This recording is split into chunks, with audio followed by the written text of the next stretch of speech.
tonight again, I couldn't lose. By 1992, 14-year-old AJ was a regular at auditions in the theme parks and movie studios of Orlando, where he soon met another hungry young performer named Howie Dorough. Howie and I met at a couple of auditions, and we just became friends. He had like a hat and glasses, and he had this little puppet routine that he was doing. You know, like, who's this little pipsqueak out there? A native of Orlando, Howie was the youngest of 5 kids in a devout Catholic family. At the age of 4, he'd been bitten by the showbiz bug and was soon addicted to the attention of fawning females. And I remember the girls were like, "Oh, Howie," and they would come over, and I was like, wow, I can get up on stage, do my thing, have girls around, and then it all started from there. He really enjoyed it. You know, he loved the attention, and he's still getting it. In July of '92, Howie and AJ spied an ad in an entertainment circular that had been placed by an entrepreneur named Lou Pearlman. The owner of a charter airline company, Pearlman had no experience with music, but he was convinced he could make a killing with a new boy band. There was an article in there talking about a singing group, the New Kids on the Block look with the Boyz II Men sound. They were looking for 5 boys between the ages of 12 and 18 at the time. Howie and AJ were the first 2 hires for the crooning quintet. The group was soon rounded out by Florida native Nick Carter and 2 Kentucky cousins and ex-choir boys named Kevin Richardson and Brian Littrell. And I was just scared half to death, and I didn't know what I was getting myself into. My mentality was, if we could be a white version of Boyz II Men, if we let people know and we show them our vocal ability, then that's all that matters. Taking the name the Backstreet Boys, the 5 quickly discovered an infectious mix of pop, blues, and balladry.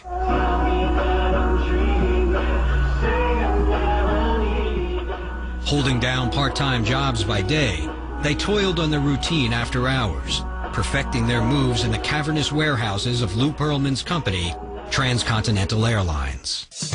They were just big open warehouses with no air. I think they had some of the propellers from the blimps underneath it. They would be trying to blow on us just to keep us cool.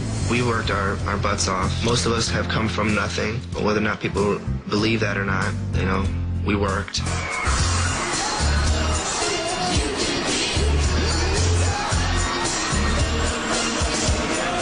In the summer of 1993, after months of rehearsals and small-time gigs, Lou Pearlman finally sent a demo tape to boy band veteran Johnny Wright, former manager of New Kids on the Block. A videotape came to me of the Backstreet Boys at a SeaWorld show. And at first, my attitude was, been there, done that, didn't want to do it again. And until I had my first meeting with them and really heard that they could sing. Johnny Wright signed on to manage the group, knowing they were a long way from a record deal. First, they would have to find some fans with a grinding cross-country tour of dingy malls and high school hallways.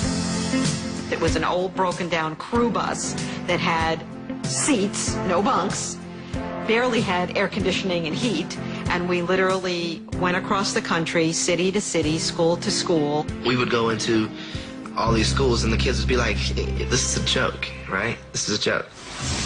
Junior high and high school students can be the toughest audience you'll ever get in front of because they just don't care. Shy is one of our favorite groups, and we're going to sing a song of theirs.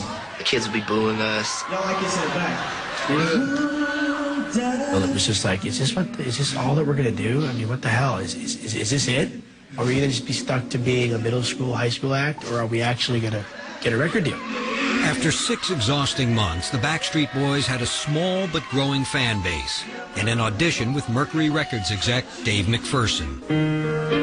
Welcome here to stay. We were in North Carolina at a hotel, and we rented a conference room out to sing for him. And we sang a couple songs that were original, and Dave was like, wow, you know, these boys can sing, you know? There were no groups like this that were really out in the marketplace at the time, and it just sounded really interesting.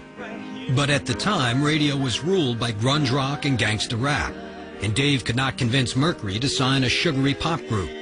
So in February 1994, he took the boys to Jive Records, a fledgling label that decided to take a chance on the group. It was a risk, but it was a very calculated risk that we took. The fact that we had a major label that was willing to sign us, we were ecstatic. And you could see that this group could be huge. And obviously we wanted them to be huge, but we knew that it wasn't going to be easy. The Backstreet Boys were finally signed to a record label, but it would take another 3 long years for them to be finally heard in the United States. Coming up, a Backstreet Boy faces the ultimate test. He was really scared, and it was see him go down the hall, not knowing if he was going to make it. When Behind the Music continues.